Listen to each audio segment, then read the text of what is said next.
It's very much like opening up the chip packet and you're like, well, hello, Yes. where do all the bloody chips go? This is probably a good example of coming up with an idea that no one, absolutely no one, has faith in. It's not reinventing the wheel, it's perfecting it, smoothing out any bumps that have occurred and just doing what someone else is doing better. Welcome to Add to Cart, Australia's leading e-commerce podcast that express delivers all you need to know in the fast-moving world of online retail. Every week, Nathan Bush from eSuite and an e-commerce industry expert will share the news, research and insights that you need to know to keep you at the top of your game. And of course, keep your customers adding to cart.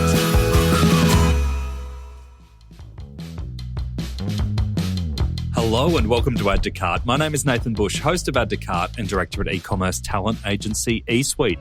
Is it just me, or have packets of chips got less full over the years? I swear I used to get more pop from my Pringles. Today's guest feels exactly the same, except she's a salt and vinegar lover, but the analogy applies to how she approaches business. She's determined that her customers will never get that ripped off feeling of being shortchanged. Bryony Kennedy started pure play brand Adorn Cosmetics back in 2009 to create a luxury beauty range with ethics at its core, and their products, which are organic, vegan, low impact and sustainably packaged, fit the bill. This was well before the sustainability movement hit its stride. With their eco refill program, colour matching and unique sample kits, they've grown a huge and devoted following, some call it a cult, of united adorners of all ages. In this chat, we discuss the major replatforming project Adorn have just gone through, how a reluctant decision from Bryony just 5 years ago doubled Adorn's sales overnight, and why her team prepare a lot of packages for royalty. Bryony speaks and sells from the heart, and that really comes through in today's chat. From sharing how she didn't take a wage for 10 years through to the ambitious plans for Adorn today, I dare you not to be inspired. So let's get into it. Thanks to our partners Shopify Plus and Signet, here's our conversation with Bryony Kennedy from Adorn Cosmetics. Bryony, welcome to Add to Cart. Thank you for having me. Exciting. It is. Now, you are looking fresh, bright-eyed, even after launching a new website. How does that happen? Oh, I think the secret is the Adorn concealer that I've got on underneath my eyes, just to I'm going to have to borrow some of that. blatantly honest. Yeah. Yeah, look, it's been a bit of a journey, that's for sure. But yeah, we're getting there. Definitely getting there. So we're going to get into the story of Adorn Cosmetics. But before we do, I think everyone will be interested, given we're an e-commerce podcast, yes, to get a little bit of information around what you guys have done in the replatforming. Yeah, look, I've been in this business online for 13 years now, and one of the things that became quite obvious very quickly, and a mistake I think some people may make, is that being online may be a cheaper alternative to retailing a product. And, in some ways it is, but really building a really stable, engaging, seamless site is something that is just as costly as creating a floor plan and a beautiful retail store.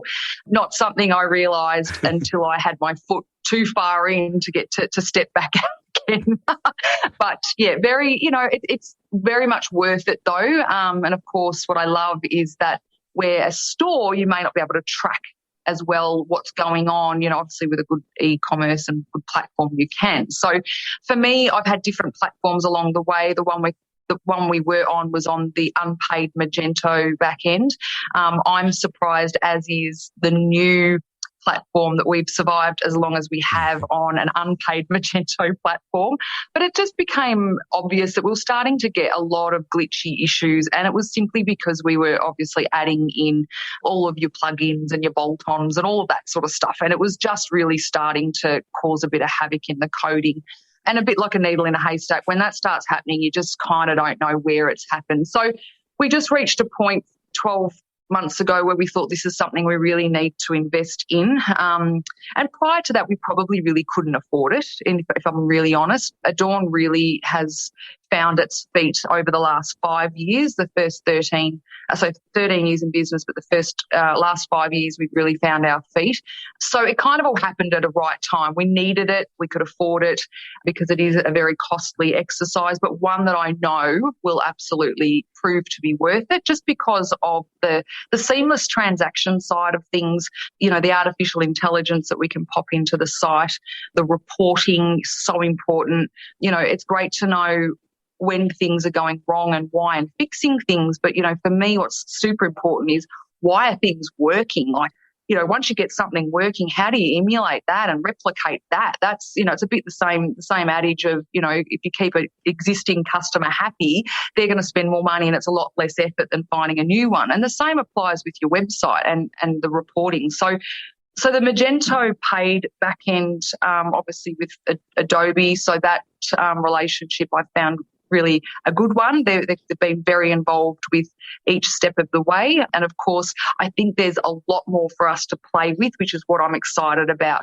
We have a very unique colour matching service.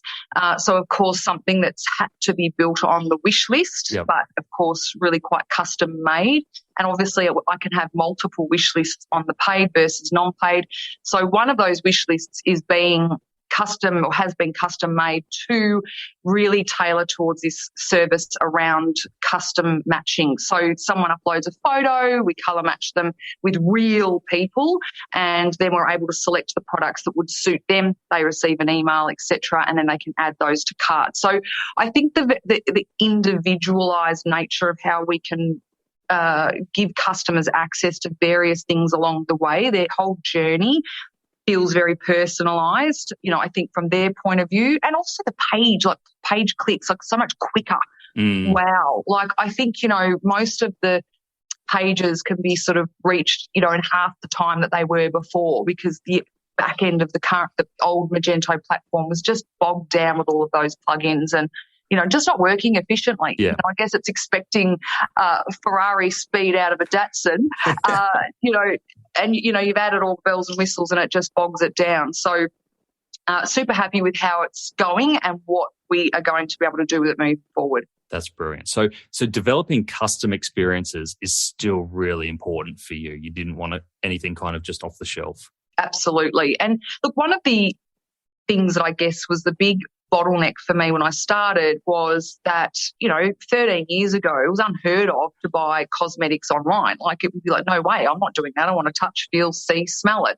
But for me at that point in time, it was the only option I actually had, because, sometimes, what is holding you at your peril becomes a positive thing. And that was that I didn't have the finances to go into stores and have reps, and I couldn't afford the stock to go into stores.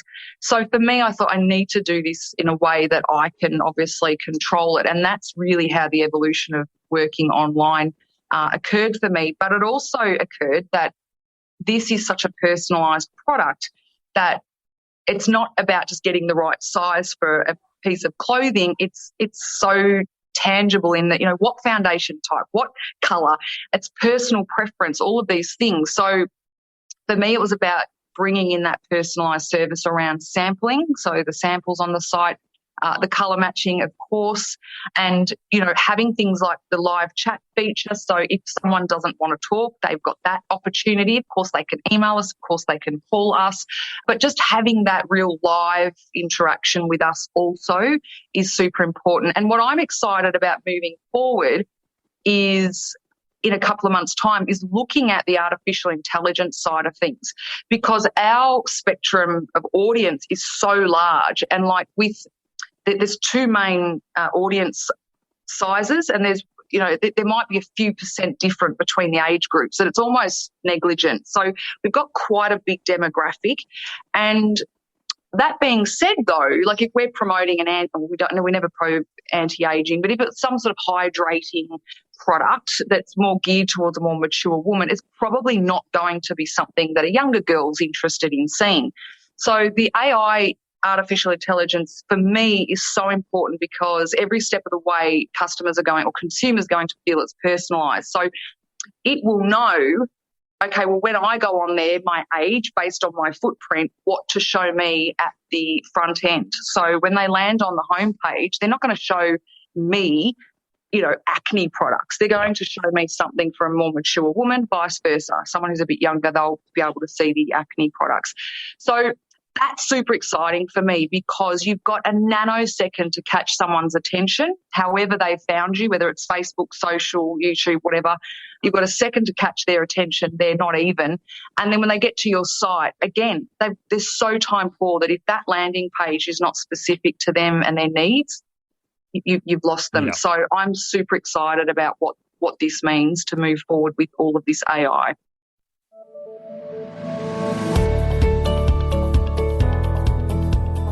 Fashion retailer Inku has been introducing customers to new international brands for nearly 20 years. With 10 retail stores, e-commerce has been a support player, but in the last year, it got really serious. They've upgraded from a custom site to Shopify and now Shopify Plus.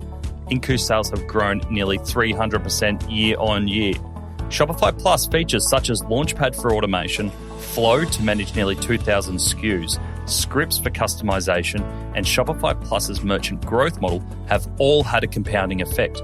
Not only are sales up 300% year on year, conversion rates are up 80%, average session engagement up 91%, and bounce rate down 40%. Inku? More like in whoa. To read more of Inku's story and see other case studies, visit the customer sections on shopify.com.au/plus. What are the signals that you take to be able to personalize that content? What are the key ones? I think for me, it's knowing then the customer journey. I think that's the most important thing because I know once we have a customer, we retain them. Like our retention of customers is higher than average. So once they become an Adorner, they stay put. But it's giving a customer a journey. And I think that people buy into relationships and stories now. So yes, I want to engage with them at a very quick level, first impression. Yes, we have what you want, because that's ultimately people want to know. Do you have what I need? Yes, you do. Awesome. I'm willing to spend a bit more time looking through the rest of your brand, like what your brand stands for. Do you have other products that can continue my journey? So I think that we may as consumers be looking for things to solve pain points, because ultimately we're not selling products, are we, or services? We're solving the pain point, or we're solving the solution or the issue. So I'm not selling foundation, I'm selling better skin. So it's really looking at how do I get them to engage straight off the bat. And then what's key for me is that I can then start quantifying what that lifetime value becomes. And how I get that is by their journey. And for me, it's looking at getting that, say, 4 stock turns a year out of a customer. So I know that they're engaging with us every few months, and that could be the skincare journey, it could be a makeup journey, it could be even a lifestyle journey. We're looking at that category more for lifestyle things. But keeping them engaged is so damn important, because there's bloody products coming out of every angle that you can lose someone so quickly. So if you don't stand for something and you don't deliver on what they need, they're going to go somewhere else. If you can retain a customer and actually give them a journey, I think that's what's key. And that's why personalization is so important for me, right down to your emails, everything. Like, don't bombard 50, 100,000 million database with the same email. It's got to be personalised and specific, or they're going to lose interest. We're so consumed by data and info and images that it's fatiguing. And I think if you want to encapsulate any of that, it's got to be super important, super personalised. And then when you've got them, you've got to provide your customer with a journey and support. Beautiful. Absolute support, not just an email, but an ability to be able to speak to a real person and get real service as well. There's a lot in there. There's a lot in there to unpack. A lot to pull from that. But what I love, that was a lot. No, I like it. I like it. I like where we're heading here, because In my research, and I have to admit, I'm not a Adorn Cosmetics customer. I probably should be. Or we might be able to turn you around. Yeah, that's right. That's right. But I did a lot of research, and obviously you've got a huge cult following. Like the cult of Adorn is real, and obviously featured in the Daily Mail, and you've got some really great publicity, especially around the Mineral Foundation product. When you talk about retention, do you feel the pressure to continually release new products and new things, or is your idea of retention around getting someone hooked on one particular product that they just can never find a replacement for and just keep delivering that product at the best quality possible? Yeah. So definitely that and a little bit of the other. So I'll explain. So for me, it's about never sacrificing or compromising. And just recently, we've had to increase some of the prices of our core products. Not all of them, but some of them. And we haven't had a price increase for 5 years. We try and keep things pretty stable.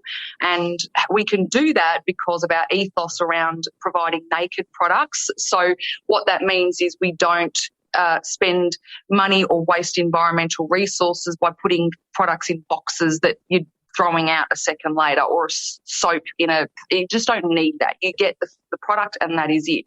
So we can keep our prices quite competitive, but obviously with the environment we find ourselves now, the prices of things have just gone through the roof. Shipping, ingredients, all of that stuff. So we have recently put our prices up.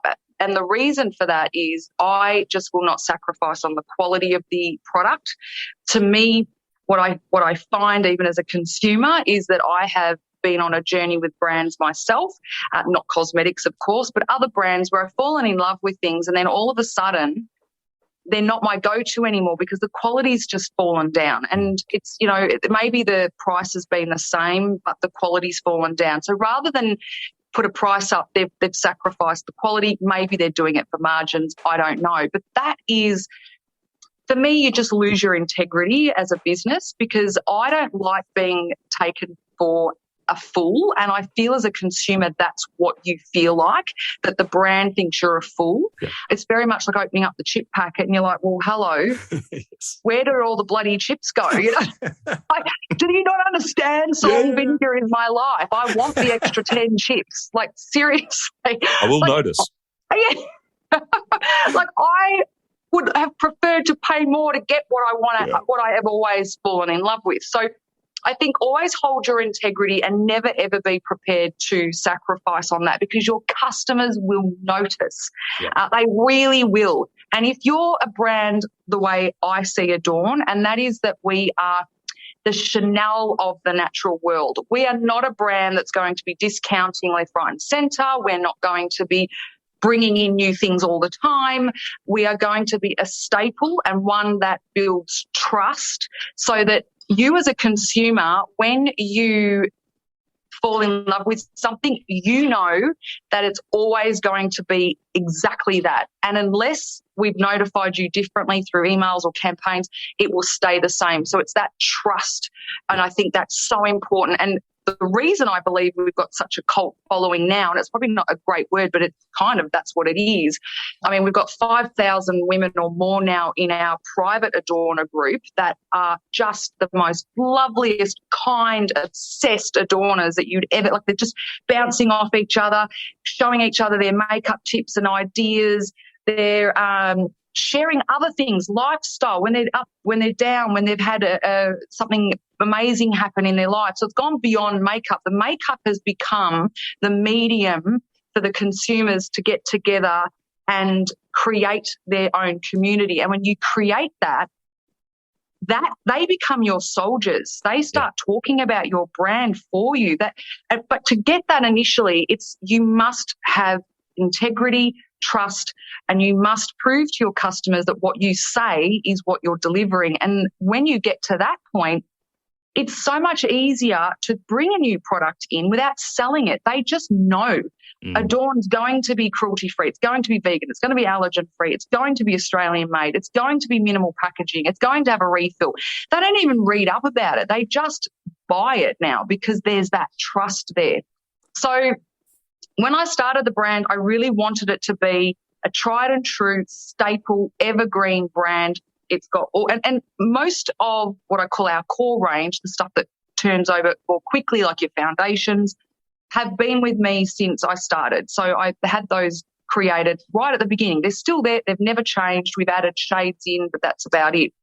So when it comes to bringing in new things, now this is going to be different depending on the brand, isn't it? Right? Like I get that fashion, I wouldn't want to be in that field. Wow. I take my hat off to you guys. But even in fashion, there are brands. So say, for example, I'll take Ray-Bans, for example. If they started producing shit Wayfarers, the rest of their products go out, right? Yep. It's like they've still got core products that they need to make sure they maintain quality on. Totally agree. I think the rag trade's probably where I wouldn't want to be. Yeah. From an environmental point of view too, kind of doesn't sit well with me, all of that whole churn over. But I get it. It's business, right? I get that. But for me, it's about providing something that's a staple, but of course you need to add on to that. And so I would say that probably the last few years there's been more of a focus on, it's not to say we've never added in over the years, but this last few years we've had more of a focus of bringing new things in because we're really content with where we're at and the customer base we have now. And rather than constantly seeking new customers to build how many customers we've got, it's of course now also looking at how can we service them more. From a convenience point of view, they don't have to go somewhere else. Of course, we're maximising our sales and profit based on customers being able to shop with us more. So we do bring out products, but they won't be, rarely will they be seasonal. And what I mean by that is we'll bring it out and we might say, if I'm not sure how it'll work, if I think, will our customers want bright lipsticks or do they really want more neutrals? Is that our demographic? So we might bring something out that's a limited edition and we produce a minimal amount. And then if it sells, then it stays. So the intention is always to have a product remain as part of the core rather than it just being a seasonal get this and then it's not available again. It's kind of not the way our brand works. People very much commit to Adorn and they want to be able to buy that time and time again. And if anything, they get quite upset if something does get discontinued. And it will only get discontinued because I can't source the ingredients anymore and I'm not going to compromise. So, yeah, it's a little bit of both, I think, with answering that question. No, that makes total sense. What I love, what I'm hearing so far is the effort that you put into acquiring customers and then keeping customers. And one of the things that you guys do really well is the samplers. Yes. How did you come up with the idea for the samplers? And can you explain to our listeners how that works? Yeah. So this is probably a good example of coming up with an idea that absolutely no one has faith in. So when I first started the idea of samples, again, it was that whole, how do I get people to have faith in using this brand? Because it's online. Like, how are they going to try it? And I really started this brand pounding the pavement and teaching makeup classes in women's homes. That's how I started. And of course, was able to sell the products there. They'd call me and I'd be able to send them out more. And the natural progression was I need a website because I can't keep up with the sales. But of course, I can't keep doing classes all the time. How do we maximize on this? So the sample idea came about just because I thought, well, that's what I'm just going to have to provide samples. I was definitely not in a position that I could give them away. So they were going to be sold. Now, 13 years ago, people still got them free from David Jones and Maya. So no one in their right mind thought I would succeed with selling samples. So it was really hard, but I knew in my gut that it was right. I just knew it would work because I know, look, I've never had a business plan. I've never had a marketing plan up until recently. Everything I do on my gut. If my gut is something, I listen to it, and I always know I treat myself as the consumer. Would I honestly buy this? And if I think, yeah, honestly, I would, I'm thinking there's other Bryonies out there that will too. It's that's, as I suppose high tech as my marketing goes. So I started the samples, and of course, there's some people that were whinging, I don't want to buy them and the rest of it. But most people have never, ever been concerned with it because they want to be able to try it out. So we started selling them individually, and initially it was really just I'd have a stand with full-size products on it, and we would just be dispensing one at a time, and, you know, the Dynamo label, putting one on there, real-time efficient, not. Yeah.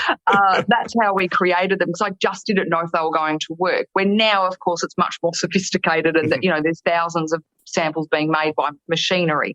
But the sample boxes, one of the things I noticed was that even though women or men still could sample the product, they still had the issue of, okay, well, I can sample them, but what samples do I buy? And let's face it, we're also time poor. We kind of, if we're honest, want someone to make our decisions for us sometimes, especially when it's something that's not life or death. You just want, like, I don't know, tell me what foundation to buy. I don't know, do these jeans look good on me? Just tell me and I'll get them. You want that, one, because you're just time poor, but two, people have that insecurity. They're not sure.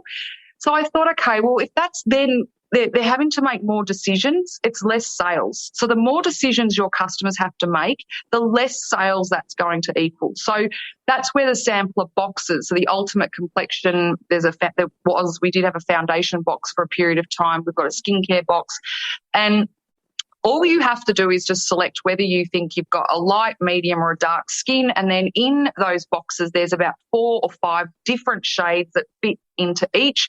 And I know from my experience that most women think they've got fair skin or lighter skin than they actually have. Right. So I know now through experience what samples to curate for each box, because what I found was that most women that even should be probably buying a dark foundation wouldn't buy the dark box. They'd be buying the medium or the light box. And so what we've had to do over time is realise what are the first products they're buying because they think they're those, and then what do we actually know they really are going to be. And we know this through the colour matching as well, all the images we're getting.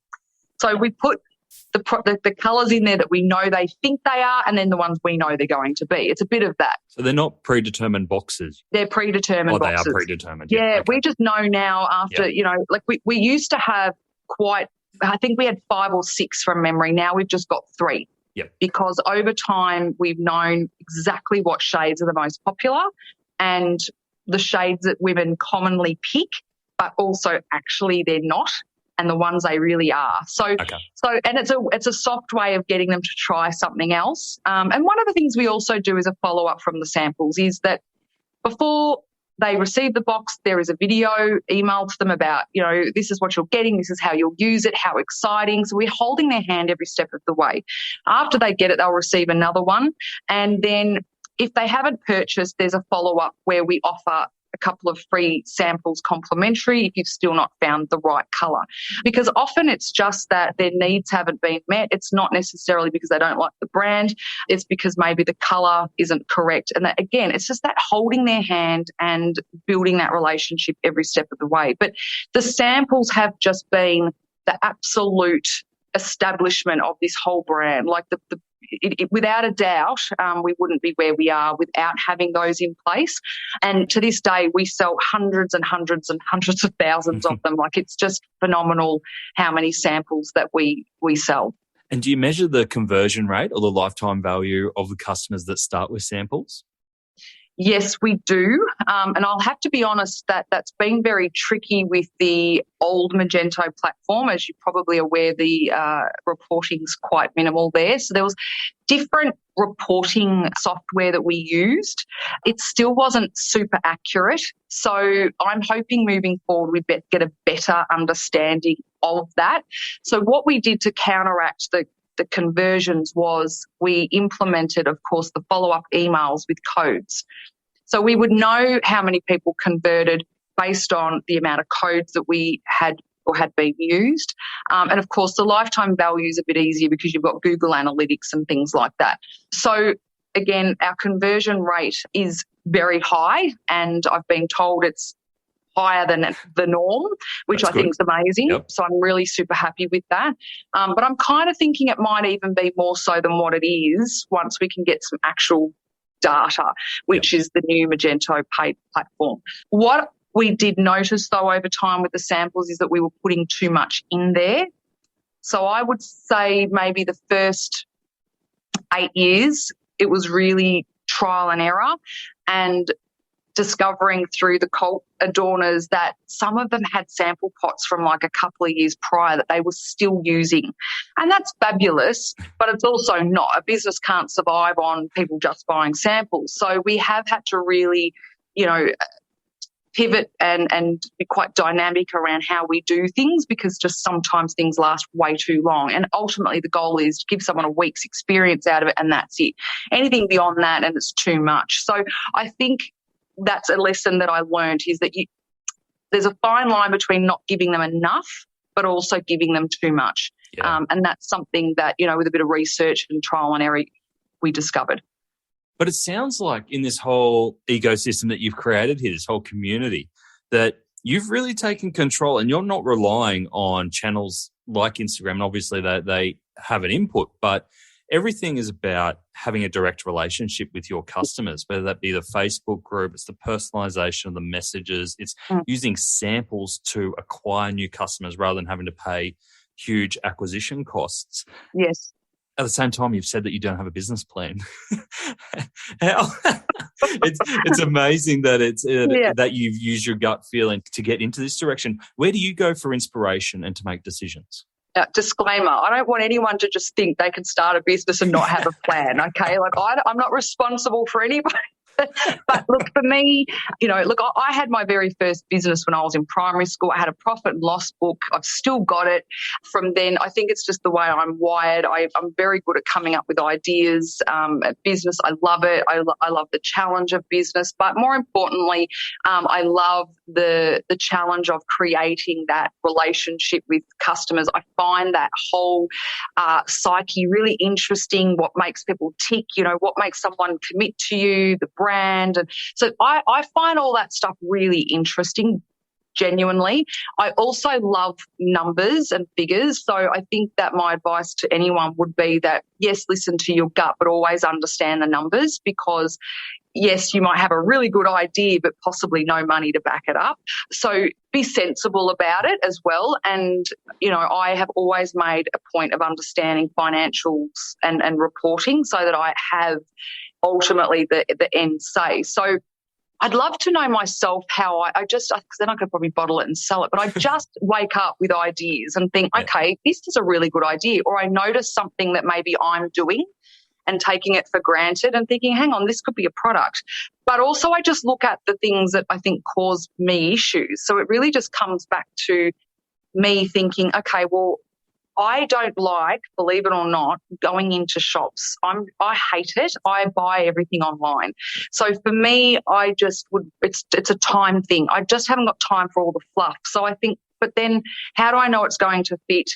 How do I know if I'm going to like it? So it's really just looking at what are bottlenecks for me when I'm looking at other brands. And there's so many cosmetic brands. Like, honestly, never in my wildest dreams would I think I was sit here talking to you and being in the position we are as a multi-million-dollar brand compared to, like maybe even 5 years ago when I was on the bones of my bottom.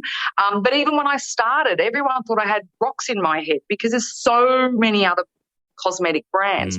And unless you've got a ton of money to back it up and advertise, it was almost like this is just not going to work.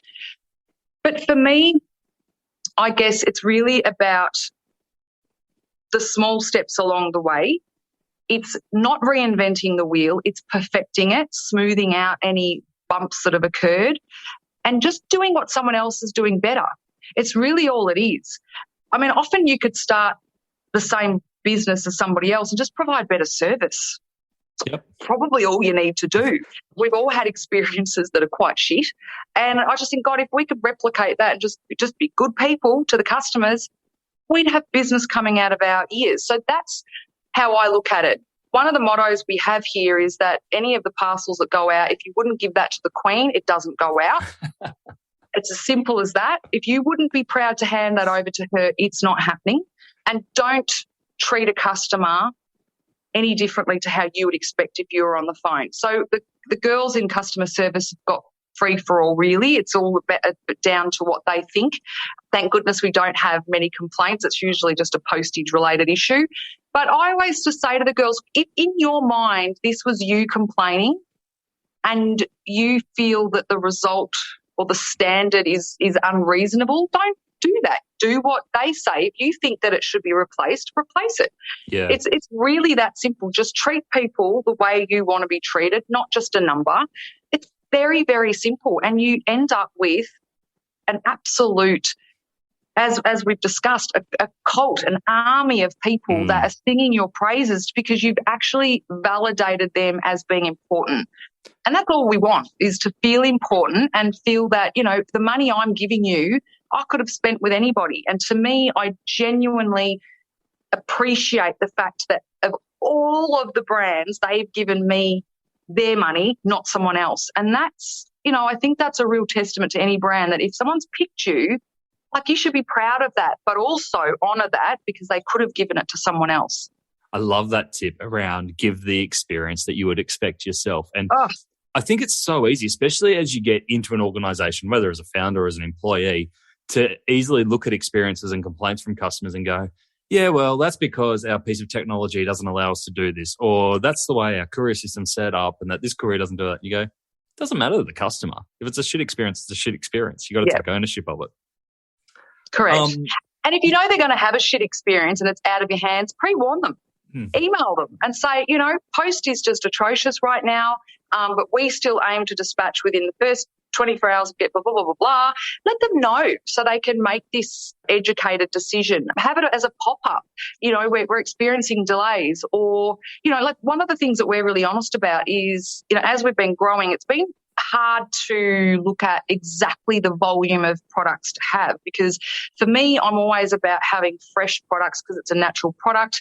I don't want to make 100,000 units of something, then have to throw half of it out. It goes against our brand and our philosophy around waste and landfill. So I'm really, really, really very careful about how much we produce, to the point that it probably jacks some customers off because we're out of stock of things a little bit. So there's a fine line, because I don't want them to be upset, but also sticking to our values and not creating too much. But also, in the instance of that, is it could be that we've produced something and it's not the quality's not there. Let them know. Don't try and hide it. Just say, look, I know you've been waiting for the XYZ lipstick. The quality came through. We were not happy with it. We wouldn't wear it ourselves, so we wouldn't expect you to. Let them know. And then they know there's real people behind this. You do have quality control. You're not just passing on and hoping no one notices. And the same, if we know that we're running out of stock or we're running low on stuff, we let people know so that they aren't missing out. So just have that communication with people, and then you don't have people pissed off. We've talked a lot about B Corp retailers on past episodes of Add to Cart, and our packaging partner Signet are playing their part. They recently helped nail polish brand Sienna Byron Bay achieve B Corp status and 99% plastic-free orders from start to finish. By switching from bubble-lined mailer bags 3 years ago to Signet's Giami protective packaging, not only is Sienna's practices better for the environment, it keeps the nail polish better protected. Visit signet.net.au/blog to find out more. Now, you've mentioned a couple of times here, and my curiosity's gotten the better of me. You've been in business for 13 years, and you mentioned that something happened at 5 years where the business boomed. You obviously put prices up. We talked about that about 5 years ago, but you had a real boom at 5 years. What happened?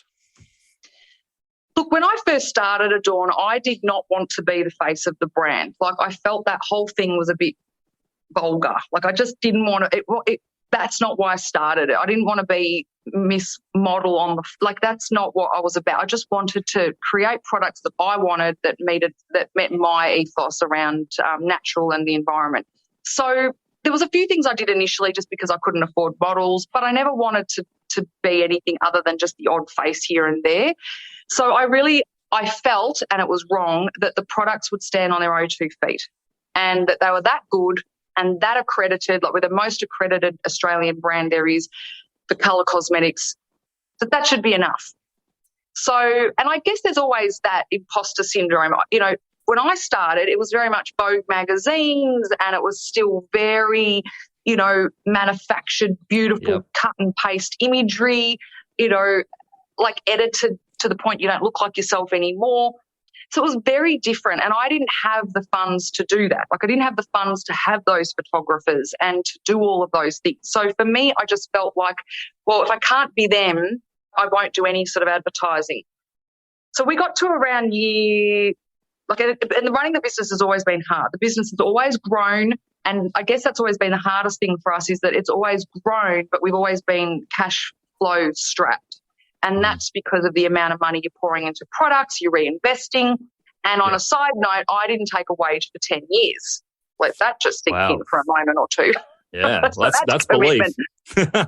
So that's right. So for me, when it got to about it was about year 8, I suppose, we were literally getting funding from family to buy our groceries. Like, this is how poor we were.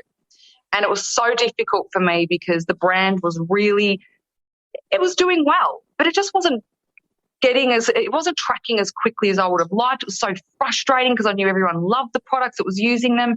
But it was like, how do I get it into more people's hands?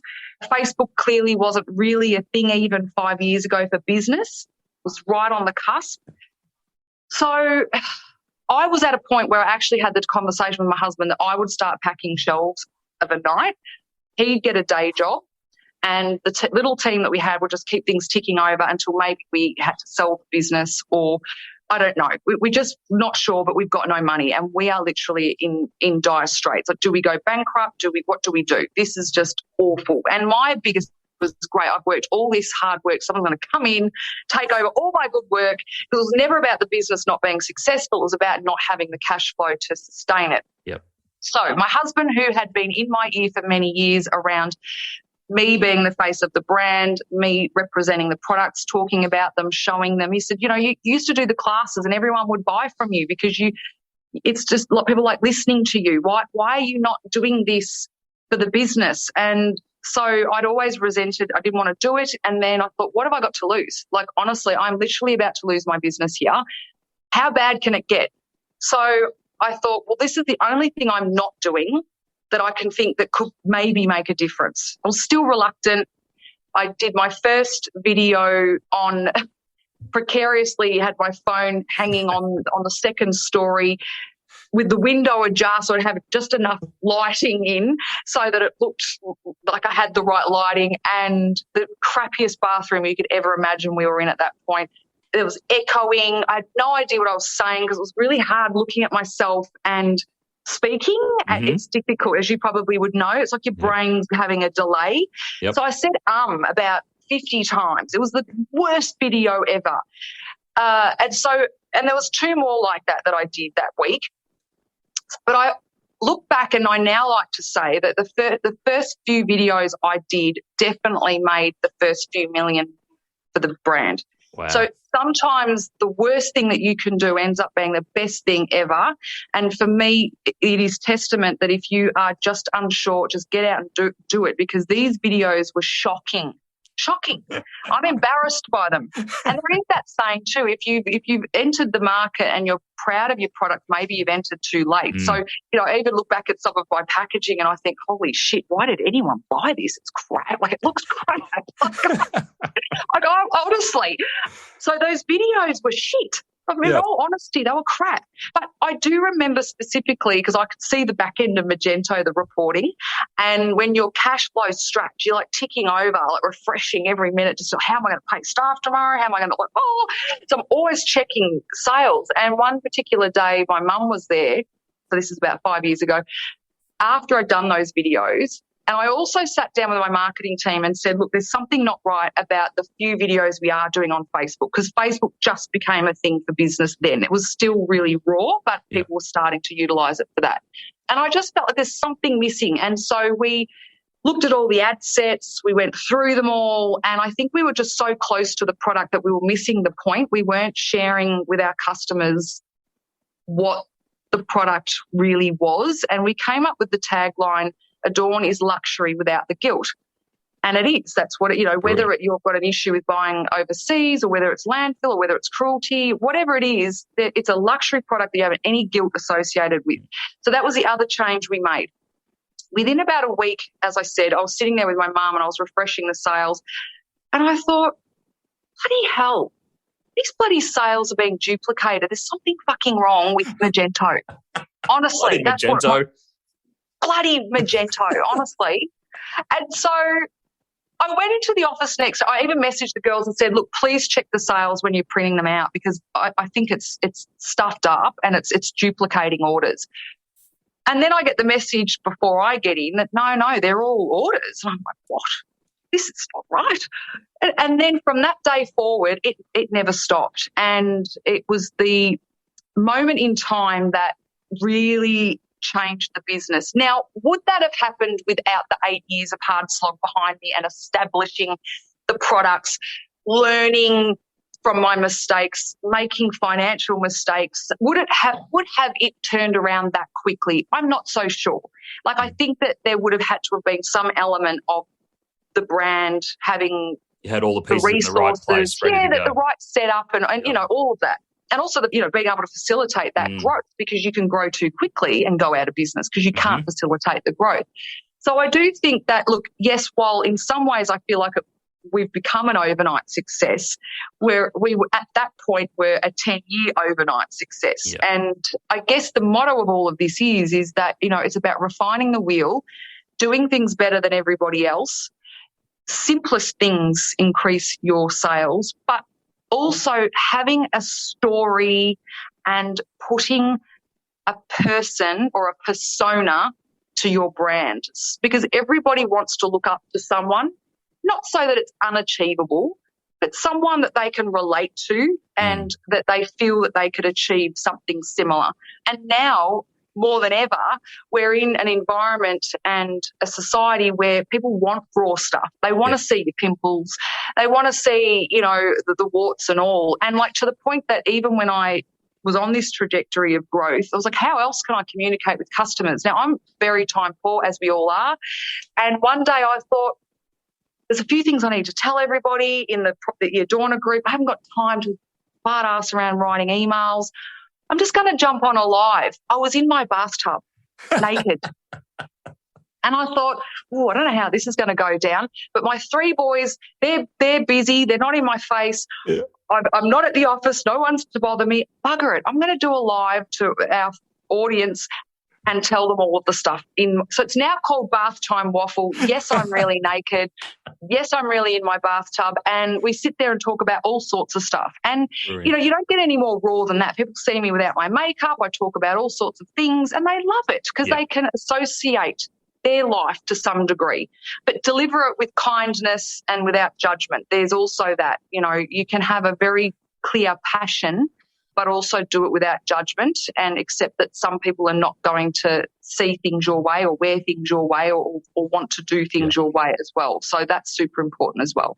Yeah, you're better to have a tribe of like really strong followers than trying to appeal to everyone. Correct. Bryony, what you've shared today is fantastic, and you know, from founders who may be in their own struggle points that you've been through and sharing your experience, and even to team members who might be, you know, working in e-commerce, where we talked about delivering the experience that you would expect to have as a customer. You've shared so many great practical tips. Thank you.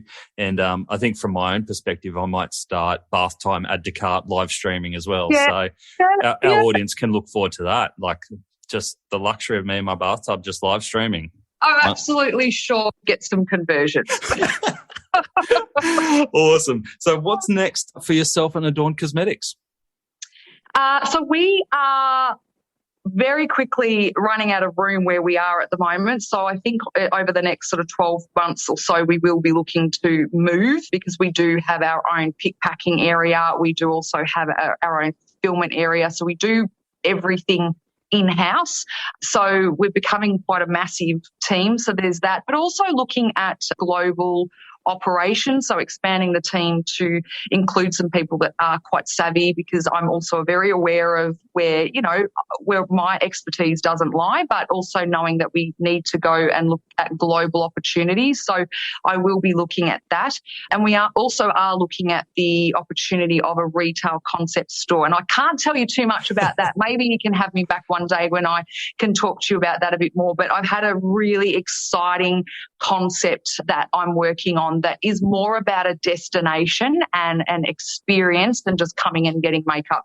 And not even just getting your makeup done, it's beyond that. Like, this is just something that I know is going to blow people away. So, yeah, lots of awesome stuff in the pipeline. Oh, you've got me intrigued. I'd love to hear an update on the story when we get there.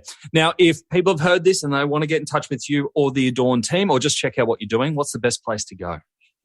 So definitely the website, which is adorncosmetics.com.au. If you're curious to check out the amazing Adorners, there's also the Adorners exclusive community on Facebook.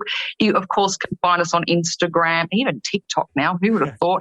And, of course, our normal Facebook page. But you can email, of course, live chat. We're here. And you can also check me out on my own podcast too, which is Beauty, Business and Babies. So if you're wanting to hear about any of those topics, you can have a listen there. How's podcasting life? Yeah, another dimension to the story of the brand. Like, it works really well because people get to hear and associate, acknowledge, have empathy, all of these things that they realise you actually have a heart and a set of lungs. You actually exist. You are a person, and just like them, you have your ups and your downs. And, it's been quite successful. And for me, I think, again, it's another thing that I can share with people if they want to hear, rather than, you can't always access me, but at least you can access the podcast and hear about that. It's just, I guess, why people write books too, isn't it? You get to the point you just can't keep sharing your story personally, but this is definitely a way people can hear it. Brilliant. The name of that podcast is Beauty, Business and Babies. Yes. Roni, thank you so much for sharing today. Oh, thank you so much for having me.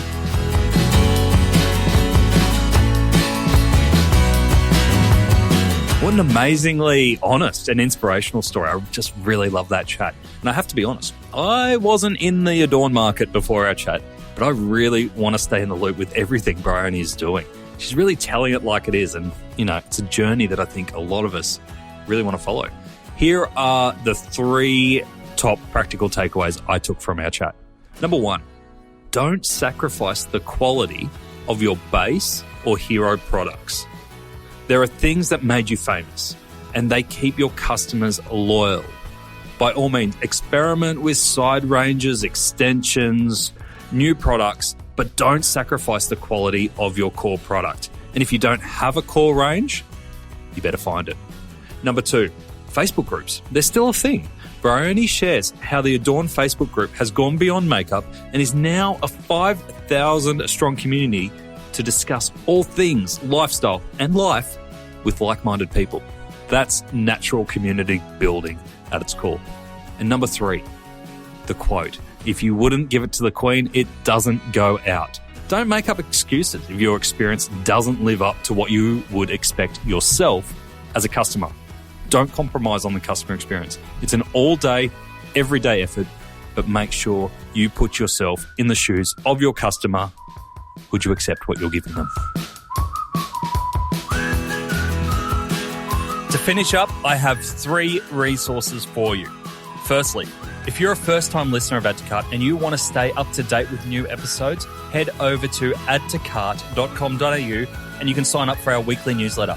We'll let you know every time a new episode drops, as well as giving you my 3 takeaways from each episode and a link to the transcripts so you can know that this is an episode that you want to dive straight into.